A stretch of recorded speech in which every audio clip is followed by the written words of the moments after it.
In high school, I lived in two completely different worlds. I don't mean that in some poetic way. I mean literally two lives, two zip codes, two versions of me.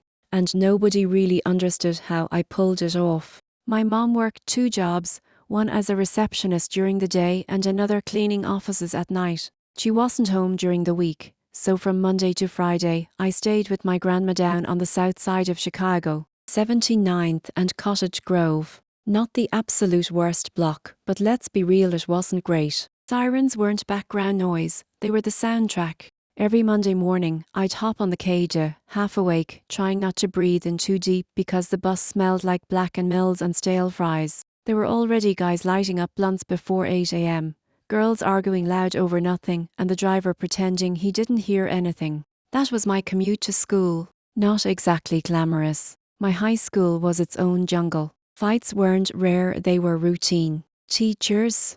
Burnt out. Some looked like they were one bad hallway fight away from walking out and never coming back. I wasn't the loud one. I wasn't the mean one. I was the one who watched, listened, and learned when to speak and when to disappear. I had a few friends, mostly other girls, who kept to themselves, who wore hoodies with the strings tight, and always sat in the back. We weren't surviving high school. We were surviving life. But then came the weekend.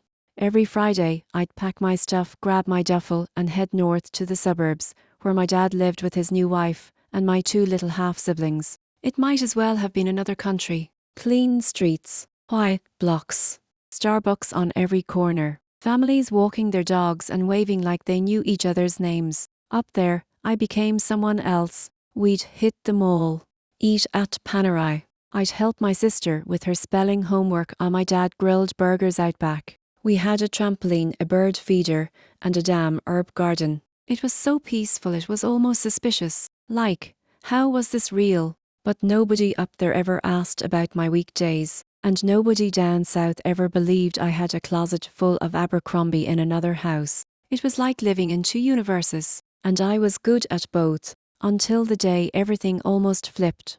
It was a Thursday, cold enough that you could see your breath, but I was still in a hoodie and leggings. I was walking home from school, earbuds in, when I saw a group of guys posted up by the corner store. One of them was Malik. We had algebra together. He was chill, one of those guys who never started drama, but somehow still had juice. Smart, funny, but with that energy that told you not to play with him. I didn't know him well, but he'd helped me with some homework once and cracked a few jokes about our teacher's busted shoes. He saw me and waved me over. I should have kept walking, but I didn't. Yo, he said, real casual. You know how to drive, right? I hesitated.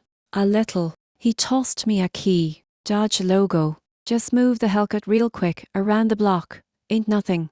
Just pull it up front. My stomach flipped. I knew something was off. You don't just hand someone keys to a $70 zero car for fun. But I was 16. I didn't want to look scared. And there were eyes on me, the other guys, watching. So I took the key, walked to the car, got in. The leather was cold. The engine roared like it was mad. I drove it around the block, heart thudding the whole way. Parked it where he told me to. When I got out, Malik gave me a quick nod and said, "Appreciate you, sis, we cool." Then he turned and walked off. I went home like nothing happened. The next day, there were cops outside the school. Unmarked cars. Blue lights. The buzz spread like wildfire. Word was someone had snitched. That Hellcat? It was connected to a robbery earlier that week. A real one, ski masks, a gun, a corner store. It felt like the kind of thing you'd hear about on the news, not right outside your school. I froze. I couldn't breathe right. I waited all day for someone to call me to the office. Nobody did. My name didn't come up. Not once. But I didn't sleep that night, or the next. I kept thinking about my fingerprints, about street cams, about how fast a mistake can become a record. That weekend, I packed my bag like usual, got on the train, and rode back to the suburbs. I walked into my dad's house with a smile on my face like I hadn't just possibly helped someone get away with a felony. My little sister hugged me. My stepmom asked if I wanted waffles. My dad grilled burgers. Everything felt normal. And I sat there in the backyard, listening to birds chirp and kids laugh, wondering how the hell I was supposed to pretend like I hadn't been on the edge of something really, really bad. Then came the twist. It was spring.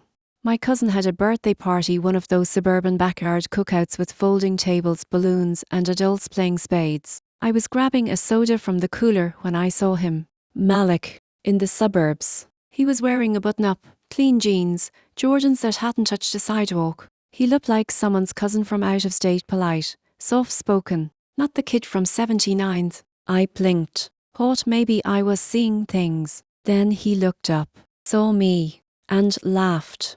Yo, he said, walking over. No way. I just stared. Didn't know you had people out here, he said. I nodded slowly. Didn't know you did either. He smiled, shook his head. I thought I was the only one living that double life. We stood there for a minute, just taking it in. We never brought up the Hellcat, never said a word about that day. We didn't have to. Some things, once they happen, they just stay with you. 2 lives, 1 truth. And the weird thing, knowing someone else was living it too, made me feel a little less alone.